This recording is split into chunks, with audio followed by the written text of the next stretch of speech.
저는 오늘 여러분과 함께 사랑에 관한 말씀을 나누고자 합니다. 사랑. 오늘 본문의 주제는 진정한 의미의 사랑이란 무엇인가 하는 것입니다. 사랑이란 무엇인가? 그리고 그 사랑은 어디에 있느냐? 그리고 어떻게 우리는 그 사랑을 하며 살 수 있느냐?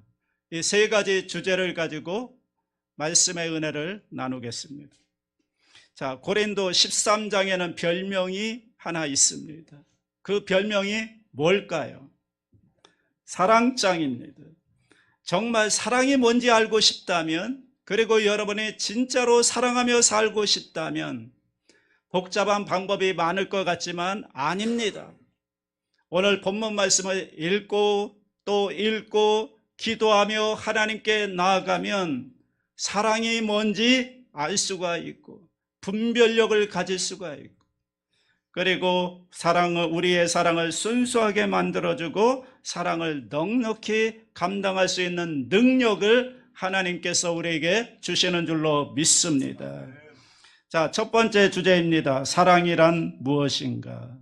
1절부터 3절까지 사랑의 중요성에 대해서 설명을 합니다. 1절 말씀 한번 같이 읽겠습니다. 내가 사람의 방언과 천사의 말을 할지라도 사랑이 없으면 소리나는 구리와 울리는 꽹과리가 되고. 고린도 교회 교인들이 최고의 은사라고 생각하는 신비한 언어가 있습니다. 그게 뭘까요? 방언입니다. 최고의 은사, 신비한 언어, 방언입니다. 그런가 하면 천사의 말처럼 정말 아름답고 듣기 좋은 소리가 이 세상에는 가득 차 있습니다.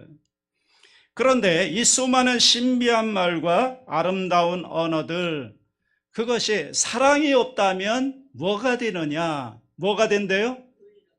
네, 울리는 꽹과리, 또 소리나는 구리가 된다는 것입니다.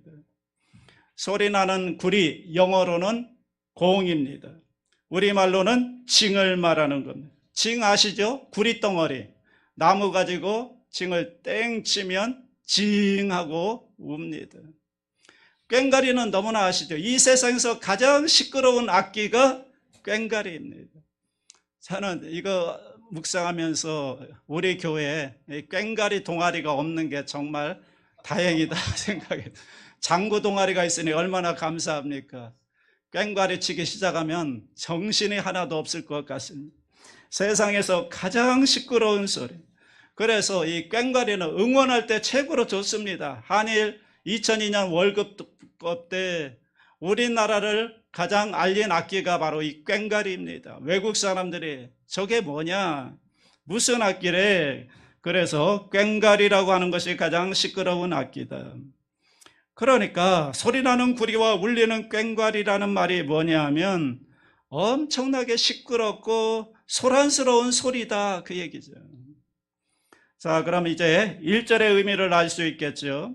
신비한 말, 아름다운 말, 천사의 말을 할지라도 사랑이 없으면 소음에 불과하다는 것입니다. 그 속에 사랑이 들어있을 때만 마음과 마음이 통하고 그리고 진정한 소통이 이루어지는 거다, 그런 말입니다. 왜냐하면 이 말이라고 하는 것은 사랑의 소통이 이루어지는 거잖아요. 왜냐하면 말이 사랑의 표현이기 때문에 이 사랑이 빠지면 알맹이가 빠진 것처럼 그냥 시끄러운 소리에 불과하다는 것입니다.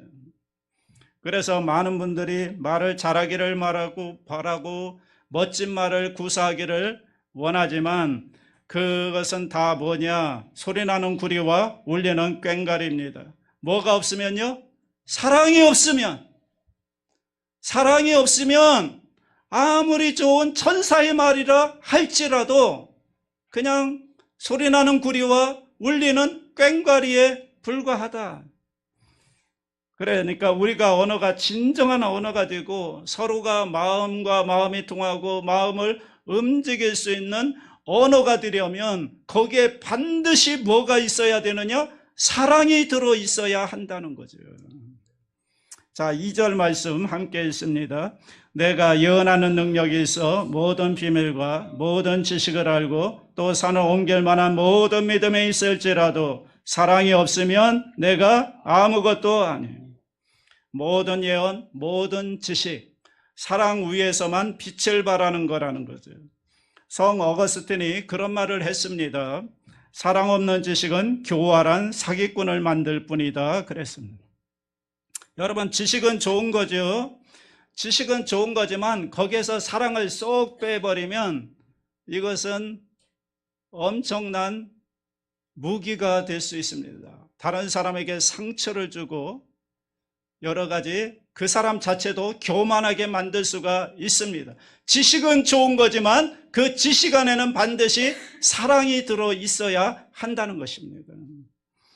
또한 3절에 보시면 구제하고 자기 몸을 불사르게 되어주는 엄청난 희생과 헌신의 수가 있다고 할지라도 사랑이 없다면 전부 다 뭡니까? 쇼에 불과하다는 거예요. 어떤 사람이 볼 때 굉장히 헌신하고 봉사를 많이 하고 대단한 일을 많이 하는 것 같은데 거기에 사랑이 빠지면 뭐 한다고요? 쇼하는 거다. 쇼에 불과하다. 자, 1절부터 3절 말씀의 핵심 문장은 사랑이 없으면 아무것도 아닙니다, 이겁니다. 여러분, 아무것도 아니다, 영어로 nothing, 이 말은 공허감 또는 무의미 또는 결과가 없음, 이런 뜻을 가지고 있습니다. 다시 말하면 사랑이란 무엇인가 하면 사랑이 있음으로써 모든 것을 빛나게 만든다는 거죠. 그래서 사랑은 모든 가치를 가치되게 하는 가치의 기준입니다. 사랑이란 것은 모든 말과 행동과 사역의 가치, 핵심 가치라는 거예요. 그래서 이 사랑이 빠져버리면 알맹이가 빠진 것이 되어서 아무것도 아닌 것이 되고 만다, 그런 얘기입니다. 왜? 사랑이 핵심 가치이기 때문에, 핵심 가치인 사랑이 빠지면 알맹이가 빠진 것이기 때문에 껍데기에 불과하다, 아무것도 아니다. 또한 사랑은 판단의 기준입니다. 우리가 보기에는, 겉보기에는 이런 일 저런 일 대단한 일을 많이 하죠. 그걸 보면서 사람들이 와 대단하다 말하지만 하나님은 뭘 보시느냐? 겉을 보는 게 아니라 중심을 보시는 하나님이시죠. 그러니까 그 일의 크기를 보는 게 아니라 그 일을 하면서 그 사람 마음 속에, 그 사람 중심 속에 사랑이 있었는가를 하나님은 그것을 보고 판단을 한다는 것이죠. 아무리 위대한 일을 거창하게 한 것 같아도 하나님이 보실 때 사랑을 가지고 하지 않았다면 그것은 다 소용이 없다, 그 얘기입니다. 아멘입니까? 네. 그러니까 무슨 일을 하든지 그 중심의 핵심 가치인 사랑을 가지고 해야 한다는 거예요. 하나님은 그걸 보신다는 거예요. 뭐 겉으로 볼 때 대단히 헌신하고 봉사를 많이 한다 할지라도 사랑이 없으면 알맹이가 빠진 것과 같기 때문에 하나님께서 보실 때는 아무것도 아니다라는 것입니다. 이것을 철학 용어로 사랑의 심판성, 이렇게 말합니다. 딴에는 뭔가 대단한 것 같아도 사랑이 없으면 하나님 앞에 받을 게 아무것도 없다는 거죠. 제가 아는 목사님 중에 축사 사역을 하시는 분이 있는데 귀신을 잘 쫓아내는 거죠. 귀신을 얼마나 잘 쫓아내는지 소문이 났습니다. 그랬더니 귀신 들린 사람이란 사람은 다 이 목사님에게 오는 겁니다. 그런데 왜 그렇게 귀신 들린 사람이 많은지, 또 귀신의 종류가 한 가지가 아니라 또 그렇게 많다는 거예요. 그래서 처음에는 열심히 귀신을 쫓아내고 고쳐줬는데 나중에는 하도 많이 오다 보니까 아, 또 왔어? 하면서 이제는 판단하기 시작을 했다는 겁니다. 마음속에 그런 사람을 판단하는 생각이 들어가지고 어떻게 저렇게 사냐, 좀 정신 좀 차리고 살지, 이렇게 하면서 막 판단을 이제 하기 시작합니다. 그러다 어느 날 자기에게 이상한 현상이 벌어지기 시작했습니다. 낮에는 멀쩡한데 이 밤만 되면 이 가슴이 이상해가지고 그냥 가만히 견딜 수가 없는 거예요. 그래가지고 밤만 되면 밖으로 뛰쳐나가서 거리를 막 뱅뱅 쏘다니다가 새벽에 들어오는 거예요. 이상해졌어요. 내 마음 내가 붙잡으려고 해도 안 되는 겁니다. 이거 문제가 있는데, 이러면 안 되는데 생각을 하고 나중에는 겁이 나가지고 낮에 야, 나를 좀 묶어놔라. 그런데 또 밤만 되면 묶어놓은 걸 풀고 밖으로 뛰쳐나가서 거리를 헤매다가 쏘다니다가 이상한 짓 하다가 새벽에 들어오는 거예요. 그러면서 이 사람이 얼마나 자기 자신이 한심해졌겠습니까? 저전에는 귀신을 쫓아내는 목사님으로 많은 사람들에게 알려졌는데 자신이 지금 이상한 행동을 밤마다 하고 있으니 아주 한심해졌습니다. 그러면서 뭘 깨달았느냐 하면, 지금까지 하나님이 나를 붙잡아 주셔서 내가 온전했지, 내가 저 사람들과 다른 사람이 아니었는데 나는 특별한 사람인 줄 알고 스스로 착각했었구나. 이걸 깨달으면서 하나님 앞에 많이 회개하고 울면서 통에 자복했는데 그 위에 이상한 현상이 사라졌습니다. 그리고 그분의 사역 방향이 변했습니다. 전에는 아주 박력 있게 거칠게 막 욕도 하면서 귀신을 쫓아내 주었는데 이제는 그런 사람을 보면 불쌍해서 눈물이 핑 돌고 정말 주님의 그 불쌍히 여기는 마음을 가지고 귀신을 쫓아내니까 그 축사사역이 더 능력이 나타나게 되었습니다. 그런데 그분의 말이 저에게 참 인상적이었습니다. 지금까지는 모두 연습이었고 이제부터는 사랑을 가지고 하는 순간부터 주님이 이것을 나의 사역으로 인정해 주신답니다. 여러분, 사랑 없는 사역은 연습용입니다. 하나님의 사랑의 마음을 가지고 하는 것만 하나님께서 인정해 주신다는 거죠. 사랑이 없으면 아무것도 아니다 라는 말을 더 쉽게 말해 볼까요? 사랑이 없으면 꽝이다, 그 얘기입니다. 그러니까 사랑이라고 하는 건 있어도 되고 없어도 되는 것이 아니라 우리에게 반드시 있어야 되는, 절실하게 필요한 게 이 사랑이라는 것을 여러분 기억할 수 있게 되기를 바랍니다. 여러분, 우리가 살면서 뭐가 더 필요하다고 생각하십니까? 여러분, 돈이 더 필요하십니까?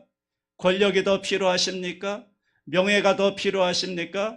더 환경이 좋아져야 한다고 여러분 생각하십니까? 아닙니다. 여러분, 더 큰 은사가 필요합니다. 그 은사가 뭡니까? 사랑인 것입니다. 사랑만 있으면 모든 것을 이룰 수가 있습니다. 오늘 3절 말씀 끝에 보면 이런 말씀이 나오죠. 사랑이 없으면 내게 아무 유익이 없느니라. 유익이 뭡니까? 이익을 남긴다는 것은, 여러분 사업을 왜 하죠? 여러분 열심히 일하는 이유가 뭐죠? 뭔가 이익을 남기려고 하는 거 아닙니까? 우리 인생도 살면서 뭔가 이익을 남겨야 됩니다. 뭘 남겨야 될까요? 사랑을 남겨야 되는 거예요. 사랑으로 남긴 것만이 진짜 하나님이 인정하시는 거라는 거예요. 그런데 우리의 인생을 통해서 사랑을 남기지 못하면 아무것도 아니다, 아무 유익이 없다. 성경은 이렇게 말씀합니다. 아무리 많은 업적을 이루었다 할지라도, 돈을 많이 벌고 지위가 높아지고 여러분이 뭔가 업적을 이루었다 할지라도 사랑을 남기지 않았다면 그 인생은 헛된 것뿐이다 라는 것입니다. 그러므로 1절부터 3절까지를 놓고 사랑이 뭐냐 다시 정리를 한다면, 사랑이란 모든 것에 의미를 부여하는 최고의 가치다라는 것이죠. 가치의 핵심이기 때문에 사랑이 빠지면 알맹이가 빠진 것과 같이 껍데기에 불과하다, 그 얘기입니다. 그리고 모든 것을 평가하는 판단의 근거가 사랑이다, 그 얘기입니다. 자, 두 번째, 그러면 사랑의 능력이 무엇이냐? 자, 4절부터 7절 사랑의 파워, 사랑의 능력이 뭔가를 말씀합니다. 오늘 13장에 보면 사랑의 능력을 15가지로 설명하는데 그 첫 번째 것이 뭐냐? 4절입니다. 4절 함께 읽습니다. 사랑은 오래 참고, 사랑은 온유하며, 시기하지 아니하며, 사랑은 자랑하지 아니하며, 교만하지 아니하며. 자, 많은 것들을 할 수 있도록 사랑은 파워를 주는데 그 파워 중에 첫 번째 것이 뭐냐? 오래 참게 하는 능력을 주신다는 거예요. 자, 어째서 사랑은 오래 참을 수 있는 힘을 주는가?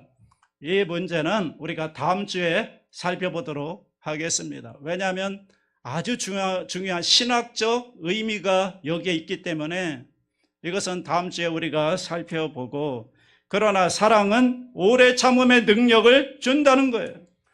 벼르고 참는 게 아니라 이수와 고통의 결과를 믿고 인내의 결과가, 참음의 결과가 아름다운 결과를 맺을 것을 바라보면서 오래 참는 힘을 주는 게 바로 사랑의 능력이라는 거예요. 그리고 사랑은 온유하며, 사랑하는 사람은 뻣뻣하지가 않다는 거예요. 부드러운 사람이 된다는 거예요. 전에 어느 청년이 데이트를 할 때 상대방이 나에게 이렇게 끈끈하게 다가오고 결혼하기 전에 나를 유혹하면 그러면 무슨 말을 해줘야 됩니까? 물은 적이 있습니다. 여러분, 젊은 남녀가 데이트하다가 이런 경우 많잖아요. 우리 서로 사랑하는데 오늘 밤 같이 지낼까? 이런 유혹이 다가왔을 때 무슨 말을 해줘야 되느냐? 그럴 때는 이렇게 하라고 했습니다. 사랑은 오래 참고, 이 말을 해주라고 했습니다. 여러분, 어떻게 생각하십니까? 사랑은요, 오래 참을 수 있는 힘을 준다는 거예요. 그 유명한 요한 웨슬리의 어머니가 수잔나라는 분인데 자식이 19명이었습니다. 19명 자녀 가운데 어느 한 자녀가 어떤 것을 어머니 수잔나에게 물었습니다. 그래서 엄마가 이제 설명을 해주는데 이 아이가 못 알아듣는 거예요. 그래서 또다시 설명을 해줬는데 또 못 알아들어요. 그래서 또다시 설명을 해줬는데 또 못 알아들어요. 몇 번을 설명해 줬느냐? 20번이나 설명을 해줬어요. 그랬더니 알겠어요, 이러는 겁니다. 이걸 옆에서 남편이 듣다가 아내에게 놀라서 하는 말, 아니 어떻게 당신은 똑같은 얘기를 20번이나 화도 내지 않고 그렇게 잘 설명해 줄 수가 있느냐고. 그러자 이렇게 대답을 했습니다. 19번만 얘기하면 우리 애가 못 알아들었을 거 아닙니까? 이렇게 말했습니다. 여러분, 이런 엄마가 있습니다. 이게 바로 사랑이라는 거예요. 사실 오래 참을 능력만 있으면 그 다음 것은 아무 문제가 되지 않습니다. 오래 참은 능력만 있으면 그 다음에 온유하고 시기하지 않고 자랑하지 않고 교만하지 않고가 다 되는 것입니다. 오래 참는 능력이 사랑의 능력이라는 걸 잊지 마시기 바랍니다. 그 결과 7절 함께 있습니다. 7절 시작. 모든 것을 참으며 모든 것을 믿으며 모든 것을 바라며 모든 것을 견디느니라. 그러니까 어떠한 상황이 온다 할지라도 사랑이 있으면 극복할 수 있다, 없다? 극복할 수 있다는 거예요. 뭐만 있으면요? 사랑만 있으면. 사랑이 오래 참는 능력, 파워를 준다는 거예요. 이 사랑. 여러분, 제가 아는 어느 장로님이 있는데 이분은 사업을 아주 크게 하는 분인데 그런데 부도를 호되게 맞아가지고 자기가 가진 모든 것을 다 내놓을 수밖에 없는 그런 상황에 이르렀습니다. 자신도 이제 쫓기는 몸이 돼서 가만히 있으면 잡혀가게 돼가지고 고민을 하다가 어떻게 하면 좋을까 고민하다가 이런 결론을 내렸습니다. 죽는 게 제일 편하겠다. 이제 집도 내줘야 되는데 마지막으로 내 방에 가서 편하게 이 세상 하직하자. 그래가지고 약을 사가지고 밤 12시가 넘어서 이제 가족들 다 자고 있겠지. 다 자고 있으면 조용히 내 방에 들어가서 이 약을 먹고 이 세상 하직을 하자. 인생 깨끗하게 마무리하자. 그런 생각을 가지고 이제 약을 사들고 집으로 들어가는데 글쎄 아내가 잠을 자지 않고 옷을 단정히 입고 집안을 깨끗이 청소해 놓은 다음에 기다리고 있는 겁니다. 남편이 들어오자 남편의 손을 잡고 의자에 앉아서 남편에게 이렇게 고백을 했습니다. 여보, 당신 소식을 다 들었습니다. 나는 당신이 무능한 남자가 아닌 것을 압니다. 당신은 정말 능력 있는 남자입니다. 그리고 당신은 정직한 남자입니다. 고의로 부도내지 않은 것 나도 압니다. 그리고 당신은 최선을 다하는 남자입니다.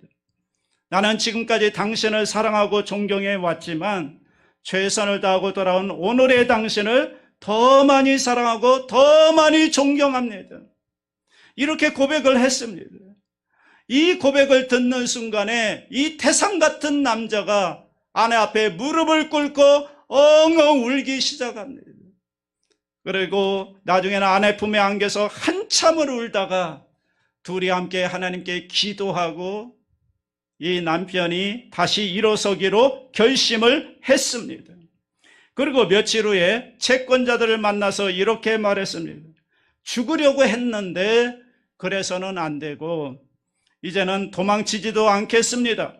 끝까지 갚을 테니까 조금만 더 참아주세요. 이 말을 듣고 채권자들이 괴롭히지 않겠다고 각서를 써줬고 다시 시작할 자금을 조금 모아서 이 남편에게 주었습니다. 이 남편은 이를 악물고 이제 일어나서 열심히 일해서 다시 재기에 성공합니다. 지금 사업 엄청나게 잘하고 있습니다. 여러분, 낙담하여 돌아온 남편에게 뭐라고 얘기를 해줘야 될까요? 거봐, 내가 뭐라고 그랬어?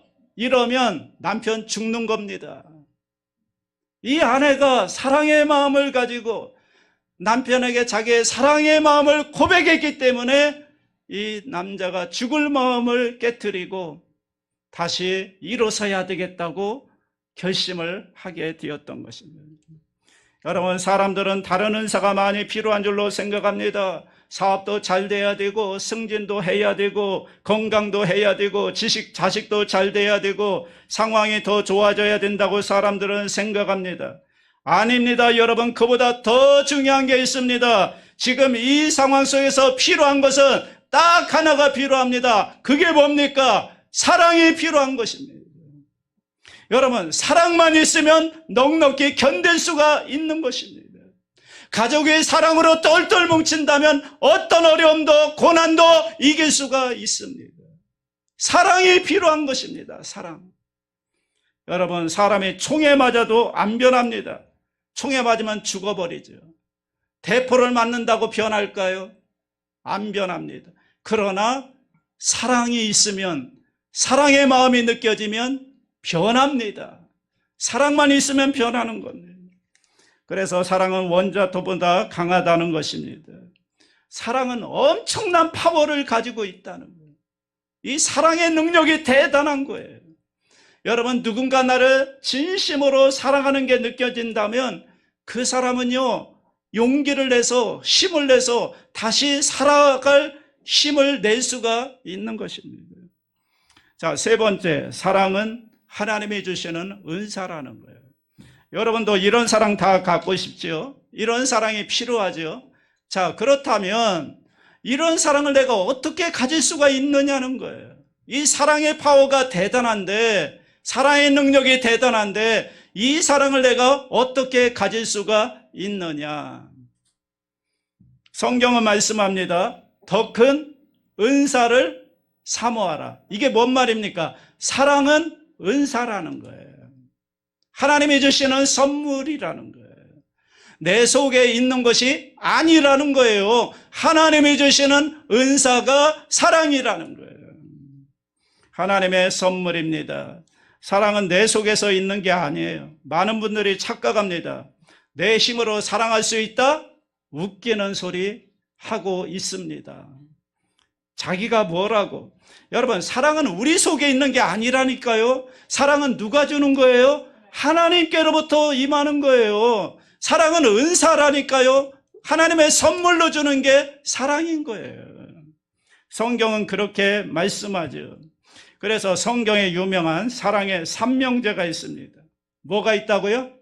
사랑의 세 가지 명제가 있습니다. 자, 이 세 가지 명제를 모르면 사랑에는 미화가 되고 마는 것입니다. 사랑의 삼명제가 어디 있느냐? 요한일서 4장을 읽어보시면 세 가지 명제가 나옵니다.